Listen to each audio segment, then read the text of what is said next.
All right, everybody. Welcome back to the podcast. I'm Coach Ken with GiveItATry.com. Today we are on another special guest podcast. I want to welcome you back. If you're watching this, it's going to be on the YouTube channel. If you want to catch just the audio version of this, you can go on Spotify or Apple Podcasts. So thank you again for all the support and thanks for diving in. We have a special guest today, and this episode is going to feature one of my longtime coach runners who's overcome some significant setbacks, including some injuries and childbirth, to achieve remarkable comebacks in their running career. This conversation is going to dive deep into their personal journey, the challenges they faced, and how the 80-20 training principles, which I talk about all the time, which focuses on 80% low intensity, 20% high intensity, and played a pivotal role in their recovery and success. So I'd like to welcome Katie Bell. She's a competitive runner with years of experience. She's faced some setbacks like us all. She's been through childbirth during her running journey, and she's returned successfully each time she's had a small setback to competitive running using these 80-20 principles. She's completed multiple marathons, half marathons, and even a 50K ultra trail marathon. She always has the drive to just better herself each time through a proper training cycle towards her A race. So welcome, Katie Bell. Introduce yourself and anything I missed there to the listeners, and we're happy to have you. Hi everybody. I'm Katie. I've been running for roughly 8 years, and Ken has been my coach officially for I don't know, 3 or 4, and unofficially for 5. It's our little history together was I met you actually in 2019. I had to look back. I was like, it's that many years ago already. At a local marathon. I think it was my first marathon. I believe you did the half marathon here on Long Island. Yes. And a rainy, nasty day. I think we met through a friend, at the start line. We learned that we lived basically within a stone's throw from each other at the time. And really, I think it's just funny. Not funny. It's just a weird, strange thing of events where after that race, I think we, linked up a couple times for a run. And then I think what really brought us together as running partners at the time was that right after that, things just got a little weird in the world, a little different, because, all these goals of races that we were talking about for 2020, seeing what you want to do, what I had on my plan, just kind of went right out the window. COVID came around that winter, shut everything down. And we were left with was a local path by where we lived. That's it, just miles, because there was nothing to do. But at that time for you, right up to that point in your running, where were you at for yourself when goal wise and distance wise, and when that whole running world basically got shut down? So I had just run my first marathon, the New York City Marathon, in 2019. At that point, that was my longest distance. And I had only been running at that point for about 2 years. I started running 2017. And I had a 1-year-old at home. I hadn't worked out in any capacity in almost 5 years. I had a brain condition, and one of the medical limitations was that I was not allowed to work out until my brain condition was relieved. And then I went right into IVF. So I was considered very high risk. I wasn't allowed to work out then. And I decided that I was going to start running when my son turned 1.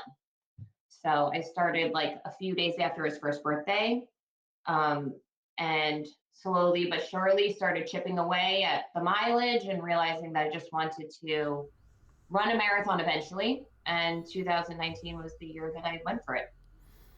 And that's interesting because typically for runners, maybe, and I'm a later adult endurance type runner onset as well, but most people, when they have more free time or just less stress in their life, they get into sports or running or things like that. You, on the other hand, went from already having been through some dynamic parts of your life, including the medical condition and having your first child, to deciding at that point, sometimes it takes a few things to, I don't know, want to get out there and just for mental and physical reasons to do that. That's the same thing on my end. Like I started after we had two kids with running because it was like, I don't know, maybe we start to see our lives are like a lot of things are showing up on your plate and you're like, I want to do something like, I don't know. I don't know what the driving goal at the end of that was. Like, what was your reason to, why was it running really instead of many other things out there that you could have dove into? So when I had my son, I was dealing with a lot of postpartum issues. I had really bad anxiety issues. I had separation anxiety. I had postpartum OCD. Um, and I found myself like in the later year, part of his first year having really bad panic attacks. Um, and I didn't know why. I almost like wasn't aware of like how much help I needed. And I was actually speaking to my cousin who had gotten back into running maybe like a year or two before that. And she just kept saying to me, just go out and run. And if you can't run, go walk and just get out of the house, give yourself a little time. So for me, it was more like of a mental and emotional well-being thing for me. I needed to know that I could leave my child at home. I needed to know that I could go do something for myself that didn't involve being a mother. um, so that's really where it started, and I remember thinking like, this is crazy. I haven't ran in like 12 or 13 years. And even in high school, when I was running, I was only running on the days that like your gym teacher told you you had to run the mile. Anything else, I was doing everything in my power to never run. So I went out, I ran a mile, and it took me seriously like almost 20 minutes to run that mile. And I kept stopping and being like, I'm gonna throw up. Like this is the worst thing I've ever done. Um, and for some reason, I loved it. I love the challenge of it, and I just started from there. And after even just a few months, my panic attacks decreased, and like I found myself being able to sleep better, and I had like a focus that was about me, that wasn't about my family. And I don't know if that sounds selfish, but I think it's so important for women to have something that's just for them. So that's really what like my driving force was in the beginning. I think that's probably it's like rewinding now too, looking at, I've told my story on here where same thing, like I can almost relate to a lot of that where I hadn't run since my early 20s when I was in the police academy, and it was a forced thing. Like we had to run, like just like gym class, you had to run. So that was the only time.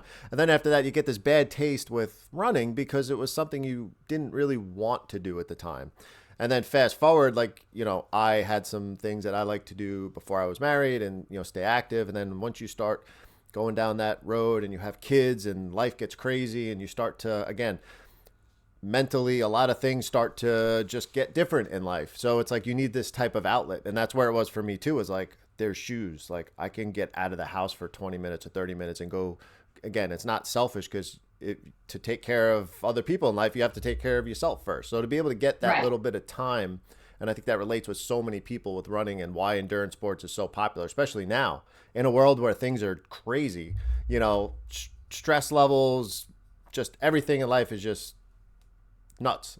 like Right. everyone's on the Right. go, go, go. So to be able to put shoes on and get out the door and get that done for yourself a few times a week, have a plan, like it's something you can control. And I think that's one of the big mental aspects of endurance sports and running is you have like a schedule and a calendar if you're planning it Right. out, and it's like you ran this morning. So like you feel I did. done for the day. Like the box is Yeah. checked. Bring it on. Like what else can, everything else now, I'll just figure it out throughout the rest of the day. We'll get through it. But you did what you had to Right. do to really set yourself up to help other people and help yourself for the rest of the day, which is pretty awesome. So now running and all that, like I said, is a great stress reliever and all that. But now what happens when we have this thing that we love, this thing that we're kind of controlling that's also helping the rest of our life, keep everything together? Unfortunately, there are some setbacks. There's some times when we need to step away from running. Like one of the ones for you was childbirth, getting pregnant, having your second child. That's something obviously a little different than a setback due to some type of injury or something like that. But you've had a couple step backs in your training journey over the last few years on both sides of those.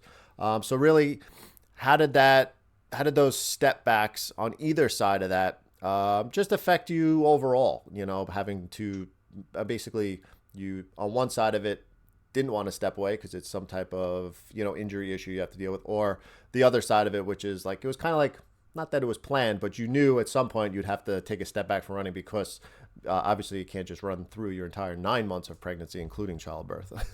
Right. Well, with my pregnancy, I was lucky enough to run up until I was 8 months pregnant. And you were there for like every run.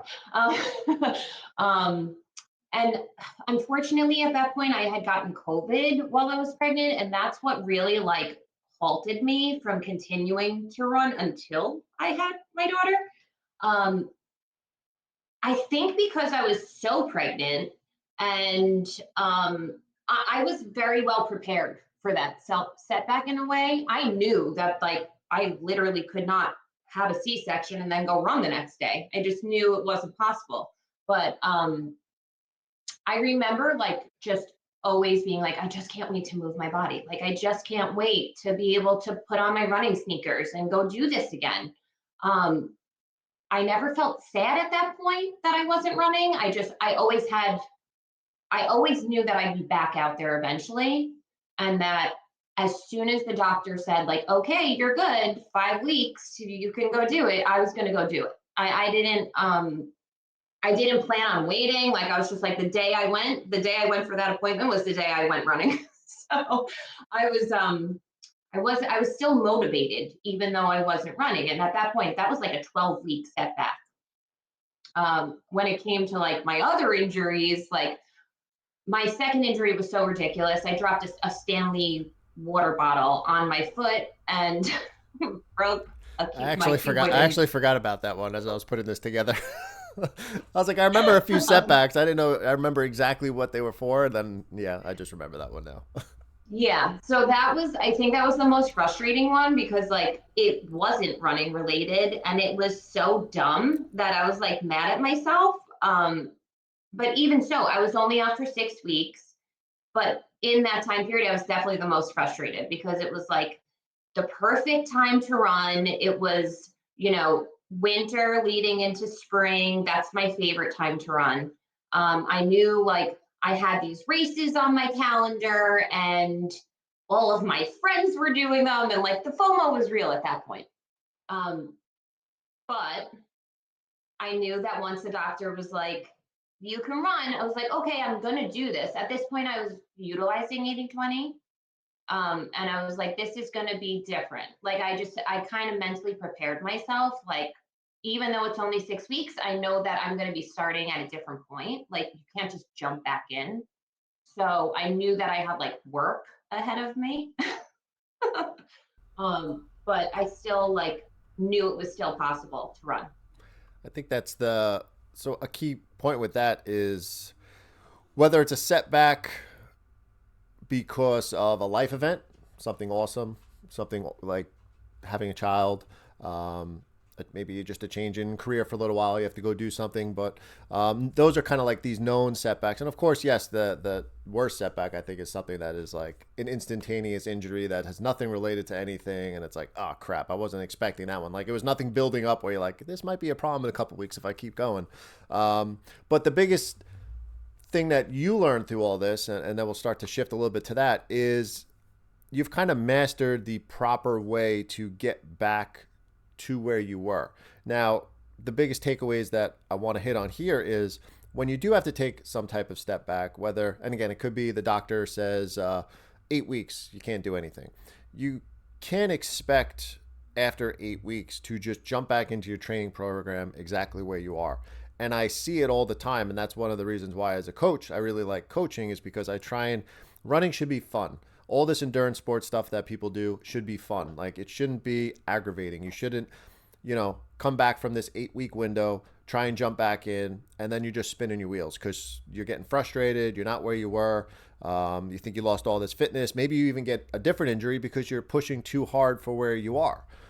So you've mastered let's take a couple steps back to take a couple leaps forward approach.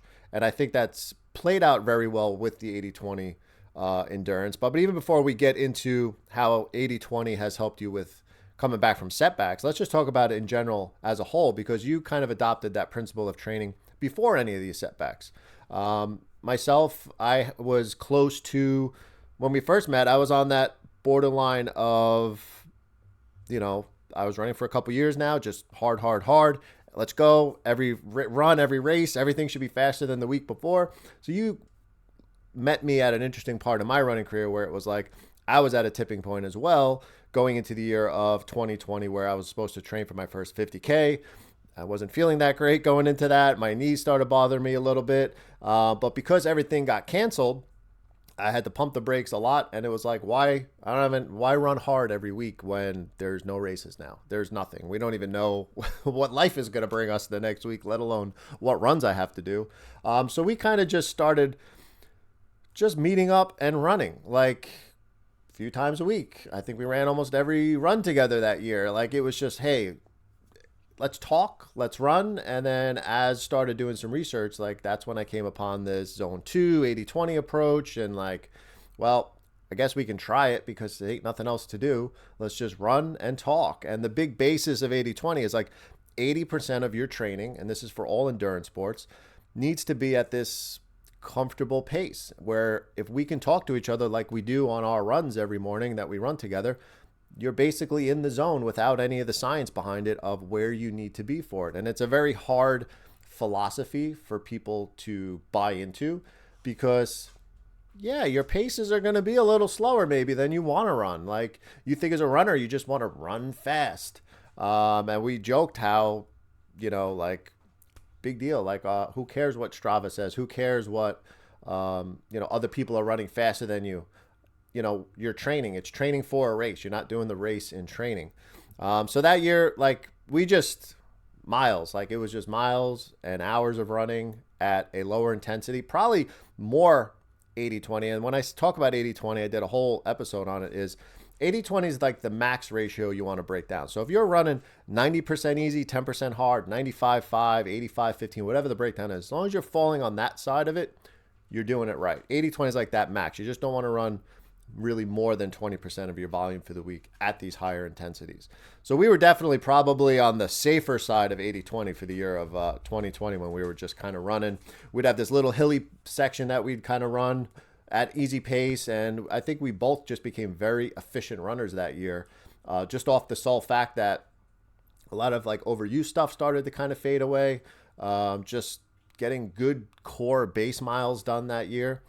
And then I kind of noticed the buy-in for myself when it was like towards the end of that whole year. This isn't something that happens in a week or a month of training, where I started to notice my heart rate at these paces being that much lower. I actually thought my heart rate monitor was broken at one point because I was like, there's no, like, I don't understand why this isn't higher at these paces.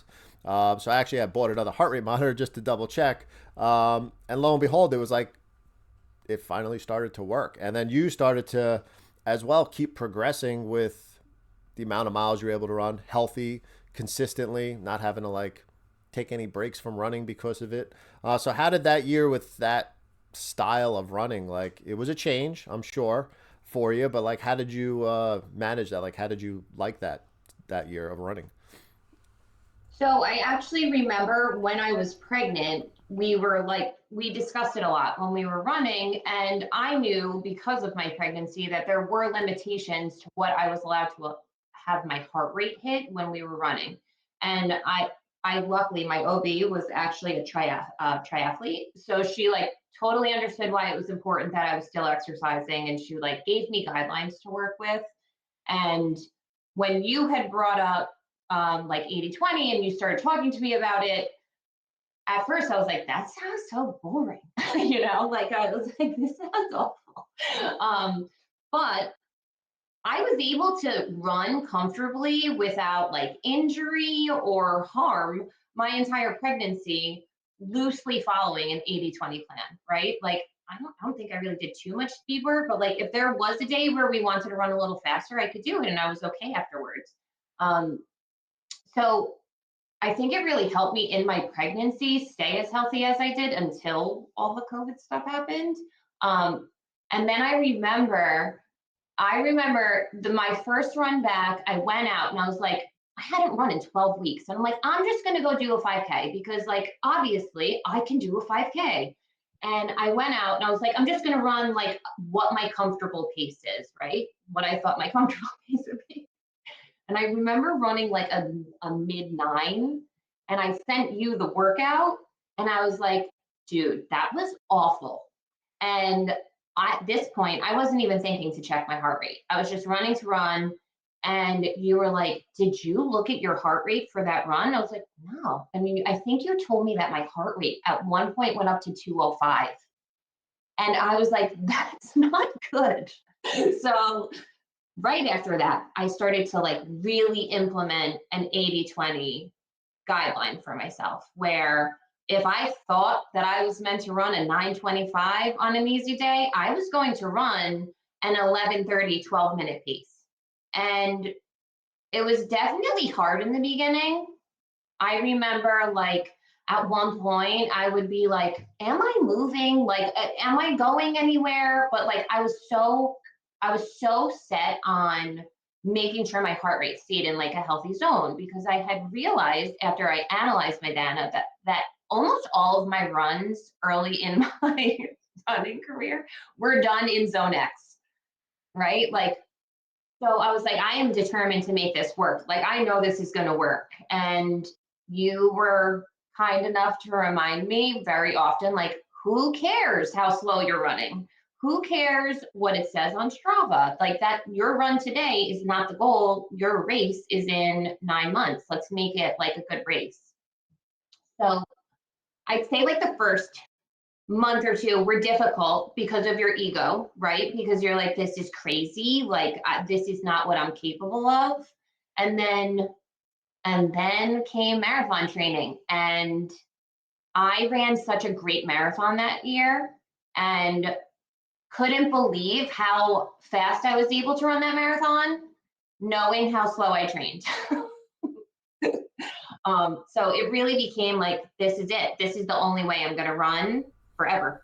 Like, I'm not willing to like sway from this at all. Well, like I said, because there, anytime I like somebody new comes on and we talk and I see, my analyzation of somebody is, all right, let's look at some recent past histories of race time. Some, whether you have a couple 5Ks, maybe half marathon in the past 6 months, 9 months. Okay, cool. I see what you were able to do on race day. Then I say, all right, then I look at their last month or two of training, their regular bulk of miles. And with so many people, there's such a small gap between what they're running their half marathon and plus their easy runs or even their 5K times for some people. And it's like, Yeah. don't you understand? Like, even by that on its surface, like, you're almost doing a small percentage off your race pace all the time in training. And let alone is that just super stressful on the body, tons of fatigue that you start building. It's not making the physiological benefits you need to become better. I mean, training is training. We're training our heart. We're training our mitochondria density, our blood volume, like all these things that have to be done in this scientifically portioned percentage of your heart rate, where if you are out of that, you don't Yeah. get any more fitness gain, maybe marginal, but the amount of fatigue you build doing that winds up setting you up for possibly these overuse injuries. And then my whole thing was longevity and sustainability. If you want to try and buck the system, cheat the system, or like wring the sponge out, like, nah, I'm going to just run on the edge the whole time, you know, it's like, is the juice worth the squeeze? Because now if something happens 6, 8, 10 weeks or 6 weeks out from your marathon, and you have to take a step back because now you develop runner's knee or plantar fasciitis because you were kind of pushing that envelope a little bit too much. Look at all that Yeah. work is like not gone out the window, but like it sucks. You have to take an unexpected setback and sideline because you just didn't have a full buy-in. So for us, I think why we're so like all in on this training is our buy-in was like an entire year of like, okay, I guess we just run and have fun and like who the hell cares? So we've seen like what a long time of that type of training can do. And then as Right. races started to come back, implement that into each cycle, each season, each build for a race. And then, I mean, hell, then you took step backs. You had your second child and then went off and, next thing you know, you're training for a 50K ultra marathon using the same training approach without having to take any Yes. setbacks during that, which is amazing.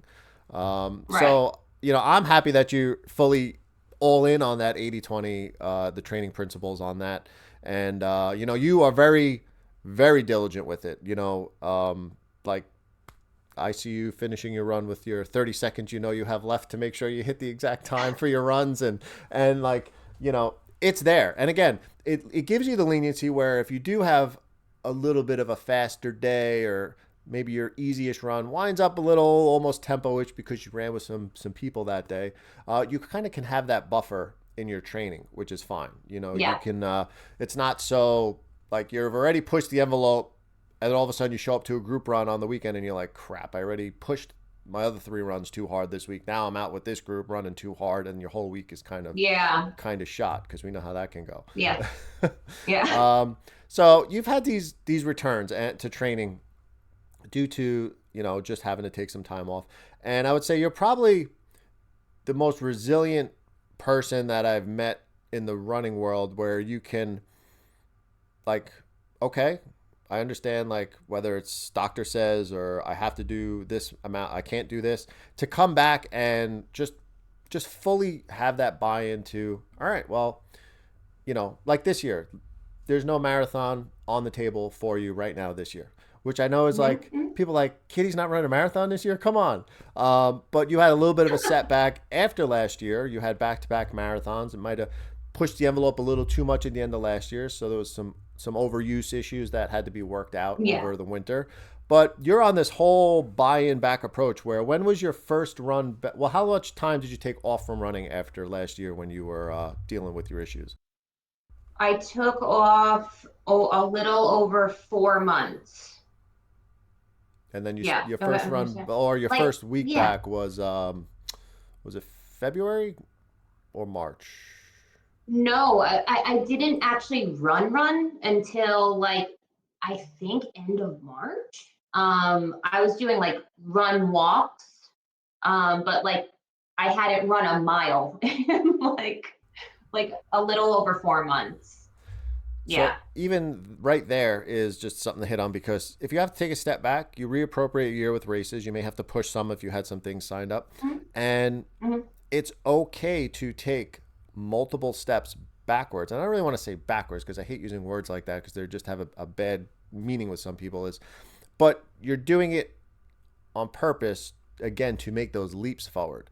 Where, yeah, we adopted back to run walk for a little while just to build back into Yeah. your volume, and it was all laid out where you understood, okay, we can't just jump back in volume, intensity. We wanted to build your running volume. We were trying to do it by time, the amount of time you were Mhm. physically running within those workouts, and now you're back Mhm. to physically running the entire workouts, and now back to Mhm. basically what I consider good baseline running for somebody, which is 3 to 4 days a week, up to an hour of running at the minimum. That's like a Mhm. good base to have, just for somebody who wants to be a runner, somebody who wants to be ready to shift into a half marathon prep or a marathon build. And you're back there, and you're almost basically back where you were last year at this time of the year, ready to Yeah. build into the year. But with the, again, not having a marathon on the table, I'm excited because you're going to be doing a half marathon in October. And I feel like, and no pressure, that this training cycle you'll enjoy and have fun this year, because we're going to be able to play with a lot of different modalities of training and different intensities, because we don't have to worry about that large volume of marathon training. So Yeah, you're still for going to hold sure. a good volume of training, but it can be a little more speed induced type stuff once we get to summer. A little more chasing each other out there on track and on the path, and just building that turnover speed that we need. That's going to make you a better runner down the road for if and when you step back to that marathon distance. I think having this training cycle back under your belt is going to help you the following years coming forward. Yeah, for sure. Yeah, I couldn't agree more. I know it's shocking when people hear like that I am not running New York City Marathon. um, I think everyone's just so used to me being there at this point. Um, but so I have to say, like I'm at a point right now with running, like I'm just enjoying it, and I think I was so hardcore with constantly having to hit a goal for such a long period of time. It was like 6 years at that point, or yeah, like 6 years, 7 years, that I just always like was like, I need to do this, I need to do this, I need to do this. Like, and I think it's okay for people, especially if it's like a running related injury or any type of injury, like taking a pause doesn't mean that it's over. And something that I learned with 80/20 specifically is that you have to have patience. Like, if I had not been utilizing 80/20, I probably would be like out there right now being like, well, I'm back. So I'm just going to go run, speed sessions 3 days a week. But like, I know that this is going to pay off for me whenever I do return to a marathon. And I'm looking forward to going through this process again to see where it lands me. And during these breaks or pauses in training, it's good because you can then as well focus on a lot of other things. As we race after race, season after season, build after build, everyone just like they think about the inevitable goal, like the time, like training and what's my time? I want to beat this PR. And there's other things in endurance sports and running that will make you a better runner or endurance athlete. Focusing on, again, nutrition, your sleep schedule, strength training, mobility work, stretching, all these things. So when you can pull back a little bit and you're like, oh, I have some more time in my week now that I used to dedicate to all these miles of running, you can reevaluate those big blocks of that support these running goals where you can have a good solid strength program and then ease back into your running as the doctor's orders allow, or you're able to get back out there, and then you start to feel better. And sometimes, again, as we build towards your half marathon, which shouldn't be too much of a problem, but if you were doing a marathon this year, inevitably we'd have a lot more volume where you'd have to take a step back a little bit with the amount and intensity of strength training you're doing to balance that. And it's good to cycle those things throughout the year, but it's good for you right now because you've been diving into some of those big blocks now, and hopefully those will stay as habits for this training cycle where as stuff continues to build, you're just going to be a more versatile, stronger runner as you start to get towards race day, which is, again, I'm looking forward to. And we'll control the controllables. Race day is race day, but I think it's going to be a fun training block, and I got some tricks up my sleeve for you and some new things to show you this year, which is going to be fun.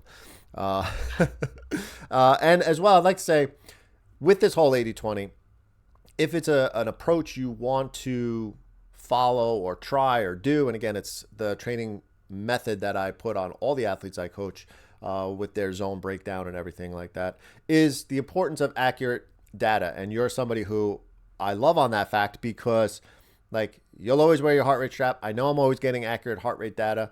Even if, like, something's off on the run, I know at least if I go to look at the graphs for that run, like, I know it's accurate data. It's not you wear it sometimes, I have to guess when you're wearing it, or I have to remind you to start wearing it again. If you want to be all in on this training, the accurate data has to be coming in because we have to see, and that's how we can track progression. Because progression is not just, hey, you ran 6 miles faster than you ran it a month ago. Is it, Right. how is the effort level? Where's your heart rate land within that? And just being able to analyze all that data accurately is a very big thing. So keep wearing your heart rate strap. Thank you. And then what else you got as far as just lessons learned or advice for other runners, other moms that are, whether they want to start running or moms to be that want to have kids that are really invested in this running journey that might be like, not hesitant to have kids, but like are maybe in their heads thinking, like, oh man, this might be like, is this my peak right now before I have children? What do you say to all those different questions that are out there? I mean, first I'm going to say that I am like such a stronger runner since having my daughter, and I've accomplished goals that I would have never considered accomplishing before I had her. I think there's something about women when they have a baby that they're just like, if I can do this, I can do anything. As for like the setbacks, I think it's so important that runners in general, not just women, we realize that, like, and I want to say this in the most gentle way possible, your life doesn't end if running has to pause. Like, this is just a really, this is a great part of our life, but it isn't our whole life. There's so many other things that we're important for, and so many other things that we need to be committed to. Um, and I hope that if someone is going through a setback, they realize that like running is such a privilege and it's such a beautiful thing that we get to do. Um, but they need to remember that like if they're going to come back, don't come back blazing. Like initially, maybe tiptoeing. um, and definitely consider 80/20. I think that I wouldn't be able to come back from these setbacks the way I have if I wasn't following a regimented plan, if I didn't have a watch that would be like, hey, you're running too fast right now. I have the alerts on my phone, and that's great because I want to know that my heart rate is where it should be. Um, I think it's all possible. You just need to, some people are comfortable with just going out and running. I'm just not one of them. And I need to know that I'm doing this right, not for today, but for whatever my goal is in, a year or even 2 years. Like I want to know that I'm chipping away at my progress, even if it seems like nothing's happening right now. Which that's the nature of endurance is nothing happens race to race. Nothing. I mean, unless you're completely green at the running space where, the gains come, newbie gains come real quick. But once you start getting to a certain point, it's really a long game. And it's really about just properly pacing yourself and spacing out your training and getting it done properly. And breakthrough performances come every so often when conditions are right on race day. I mean, you could have, and we know it, we had you slated for a great marathon a year and a half ago, and it wound up just being super hot that day. It just destroyed everybody that day. Like, it is what it is. That happens. And then again, that's the highs and lows of running that I talk about. When you have a high point, you hit that breakthrough performance, that PR, awesome. Hang out there for a day or two, come back down to baseline, get back to business. Likewise, when you're down and out, you have a bad race day, whether it was something we could have controlled or not, a setback, you have to take some time off because you want to have a child, like that's okay. Don't let that load, don't stay down there, get back to baseline. You're kind of lucky in a way that every time you've come back to running, you almost got to enjoy like the journey all over again and be humbled by the Yeah. journey. When people are beating themselves up so much about performance and time and like their running like career as a just an age group athlete, not even we're not getting paid to do this. It takes the fun out of it. Like it's why are you beating yourself? I see people post on Strava after their training runs, like beating themselves up in public about their run. Like didn't hit my marks today. There's more work to be done. Getting frustrated, and it's like, I don't know. Like, I have a run to do after this. I know what I have to do. I got like an hour of runs with a couple hill strides, and like that's the goal Mhm. for the day. Like, just go do that, check the box, and then the next session is the next session. I'm not going to go beat myself up if I run 20 seconds, 30 seconds slower today because my legs are a little fatigued. Like, I don't really care. Yeah, Uh, so getting over all for that, sure. I think, is a big thing. You got to have fun. Like running needs to be fun. And again, enjoying that. You've now understood this journey a few times coming back. So hopefully this is a, you know, huge progression forward now for yourself in your running where, who knows? You're going to be 40 years old. So Oh my God. you got a new age group coming. It's, but think about this. Like when I turned 40, I just turned 41 now. Like I looked at it as like, you know what? I want to own 40 to 50. Like I want to own being the best possible version of myself. Like I don't care about other Hmm. people like, out there on the race day. It's like, how can I be the strongest, most resilient runner out there for myself? I want to like this next 10 Yeah. years is going to be awesome. And with your kids, they're a little younger than mine, but you're really setting a great example and everybody needs to understand that. Um, you know, recently my son like finally said like I want to go on for a run with you, my youngest son. And it wasn't even my oldest son, it was my youngest son. And then like to finally realize like they're watching is so that's why it's also not Oh yeah. selfish to do this for yourself as a parent. Like they're watching, they understand like other kids. And I'm not, again, I don't want to say this in a demeaning way to other people, but chances are if you're listening to this, you're probably taking care of yourself pretty well. um, you know, the kids watch what their parents do, and you could be an exceptional role model. And it's kind of unfortunate when you watch some parents' habits because those kids are watching those habits as well. But at Right. some point, your children are going to get a little older, and they're going to be like, why did mommy leave every Saturday morning for 2 hours? Like they're going to understand what they're like. Wow, because mommy was out there putting in some work.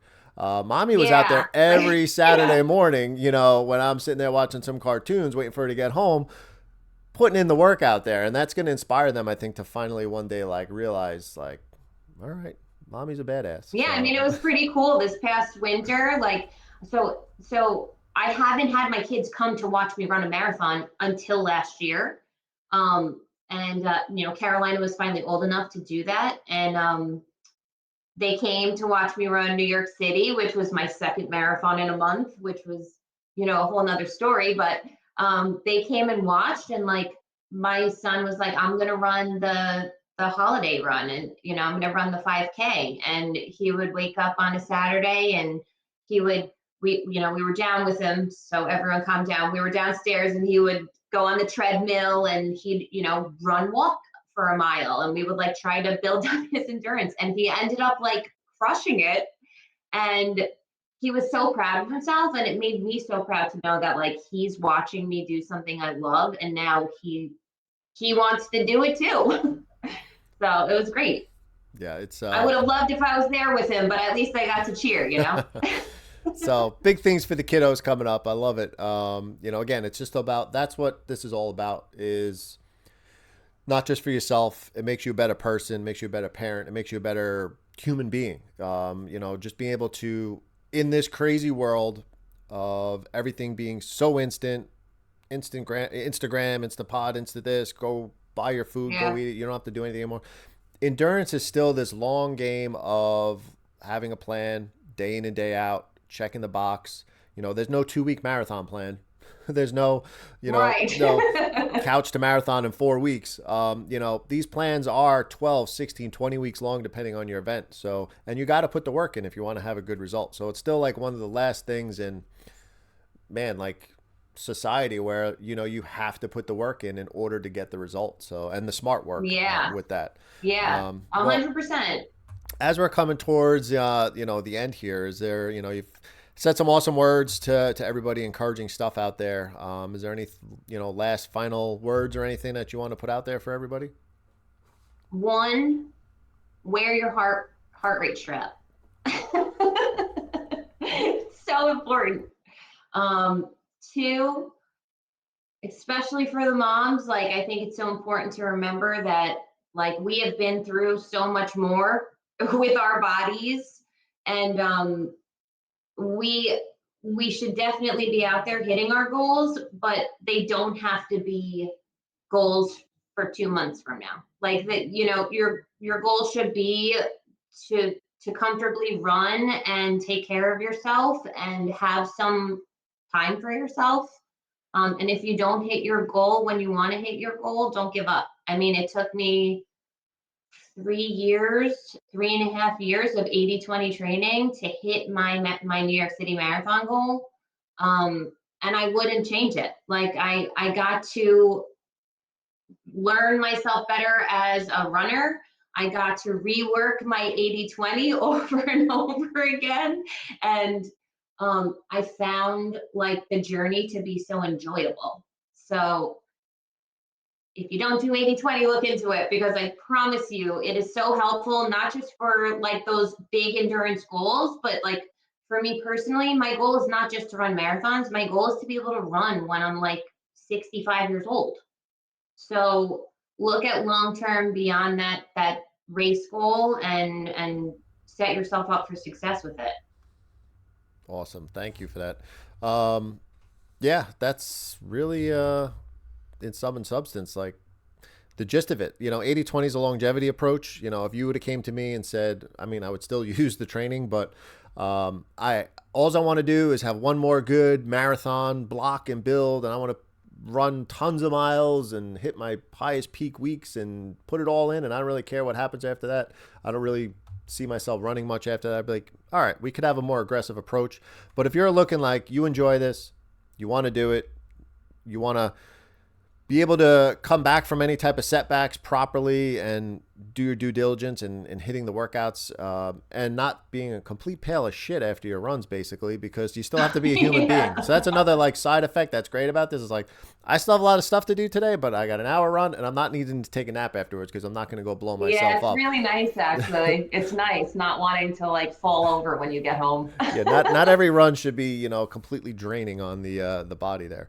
Well, I appreciate you coming on. I appreciate it. This is something I've been like, since I started this little podcast thing this year, like knew for sure at some point, once I work some kinks out on this, that I wanted to reach out and have you come on again, not just because we've been run partners for years now. We've been through a lot of different ups and downs through both of our running careers.